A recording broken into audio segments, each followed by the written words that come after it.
Bonjour, bonjour et bienvenue, c'est la 39e émission. Je vais essayer de pas shooter dans le bureau pour pas faire tomber la caméra, le matériel on va dire. Bonjour et bienvenue, comment ça va? On va vous parler de petite émission fin de mois, des petites sorties. Donc voilà, donc aujourd'hui on va être assez léger on va dire. Alors, qu'est-ce qui est sorti cette semaine? Il y a une série que j'aime bien, c'est le Ultimate hors série. C'est déjà le numéro 11. Ultimate hors série, c'est bien. Pourquoi? Parce que pour seulement 5,40€, vous avez une saga complète. C'est des sagas que on retrouve, ce sont souvent les mini-séries de l'univers Ultimate. Et c'est des choses que j'achetais avant en hardcover, en américain. Et c'est vrai que c'était aux alentours de 15-20 euros, enfin 20 $, donc autour de 15 euros. Ça faisait un petit peu cher pour des trucs qui étaient souvent pas à la hauteur. Et j'ai découvert ça il y a pas longtemps, donc je suis assez content. Du coup je le prends, c'est tous les 3 mois à peu près, c'est assez la sortie varie selon les mini-séries. Donc là ça reprend la série Ultimate Armor Wars par Warren Ellis et Steer Kurz. C'est pas une série indispensable, je dois l'avouer, c'est pas génial. Et je suis content d'avoir dépensé que 5,40€ là-dedans et pas 15 euros. Le dessin de Steve Kurz varie entre le très très bon quand il essaye de faire du Brian Hitch, genre là, au moyen quand il essaie de faire du Salvador Larroca. Voilà, là, par exemple, c'est pas terrible ces pages-là. Voilà, c'est pas indispensable comme série. Voilà, c'est pas le meilleur numéro, mais c'est pas mal non plus. Voilà, juste pour vous montrer, il y avait les numéros précédents avec Ultimate Spider-Man Requiem. Vous avez vu, ils ont changé le logo pour l'occasion parce que donc c'est le renouveau des séries Ultimate. Et donc voilà, donc ils sont repartis là-dedans. Donc ça c'était le numéro 10, c'était la fin, c'était le Ultimate Requiem. Il y avait Ultimate Wolverine Hulk, très très bien, ça c'était pour seulement le 5,60. Il y avait toute la saga par Damon Lindelof. Les annuals, donc dans un petit numéro Ultimate Captain America Ultimate Hulk, ça c'était le numéro 8.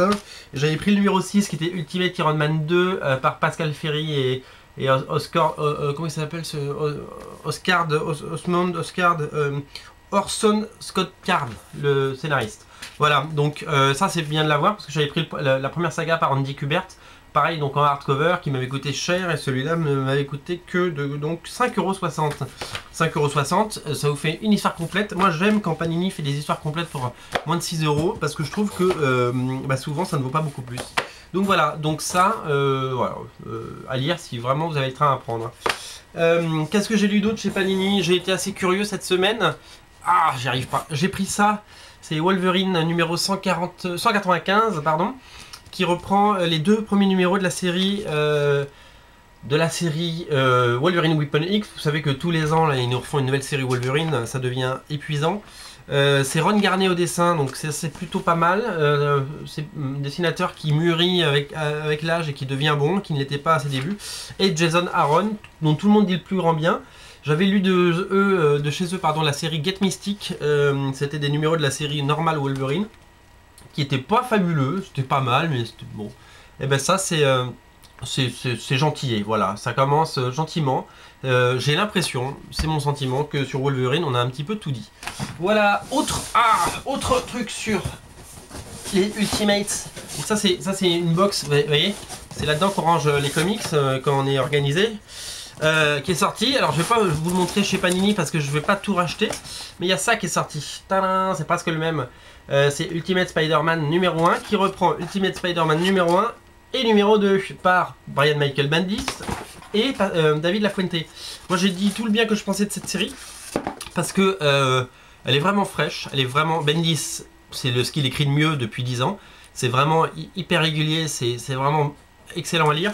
Et c'est surtout le dessin de Lafuente, tout en rondeur, est super sympa et hyper dynamique. Les scènes de combat sont d'une efficacité que vous n'imaginez pas, les amis. Et c'est vraiment incroyable. Donc voilà, Ultimate Spider-Man numéro 1, c'est 4 € dans tous vos kiosques, chez tous vos vendeurs de comics préférés. Et je pense que c'est à découvrir. Si vous n'avez jamais lu Ultimate Spider-Man, c'est un bon point pour commencer. Et un bon point pour continuer, pour soutenir cette série, parce que c'est vraiment bien. Qu'est-ce que je voulais vous montrer d'autre cette semaine? Je voulais vous montrer alors je l'ai pas en français parce que je ne vais pas le racheter en français en 2 tomes. Il y a ça qui est sorti au cinéma, vous le savez certainement, c'est un film à soutenir parce que c'est un film indépendant et qui marche moyennement au box-office. Donc c'est Kick-Ass, moi Kick-Ass je l'avais j'ai acheté en single au fur et à mesure de sa sortie, donc depuis 2 ans maintenant. Ouais, c'était le numéro 1, premier tirage, hein, les enfants, attention, attention, parce que ça vaut quelque chose. Le numéro 2, voilà. Qu'est-ce que j'ai pensé du film? J'en ai parlé sur Comics Play déjà, mais pour ceux qui n'ont pas lu, qui ont eu la flemme de le lire, c'est un bon divertissement, ça renouvelle pas, ça manque de rythme, j'ai pas trop aimé la photo qui était hyper, ça fait très film indépendant quoi. On voit que c'est un film qui a coûté 30 millions d'euros et pas 30 millions de dollars et pas 100 millions de dollars. On voit qu'il y a un vrai gap.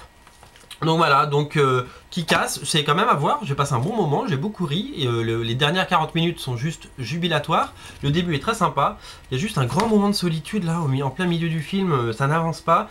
Globalement c'est un film qui fait 2 heures, et ben en 1h30 encore une fois, ils auraient pu faire un truc très bien, voilà, s'ils avaient condensé.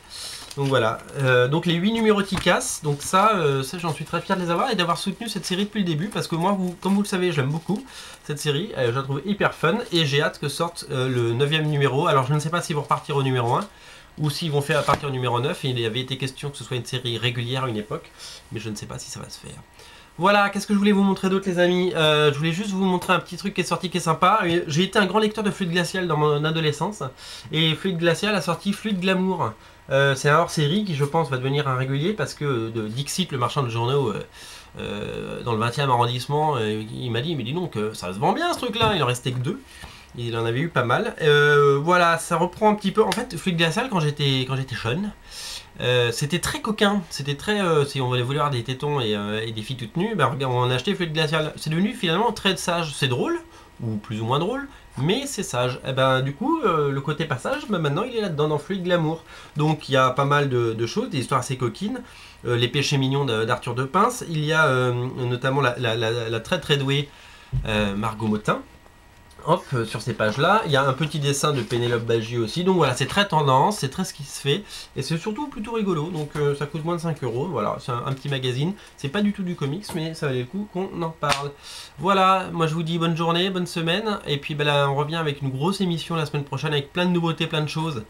Salut, ciao!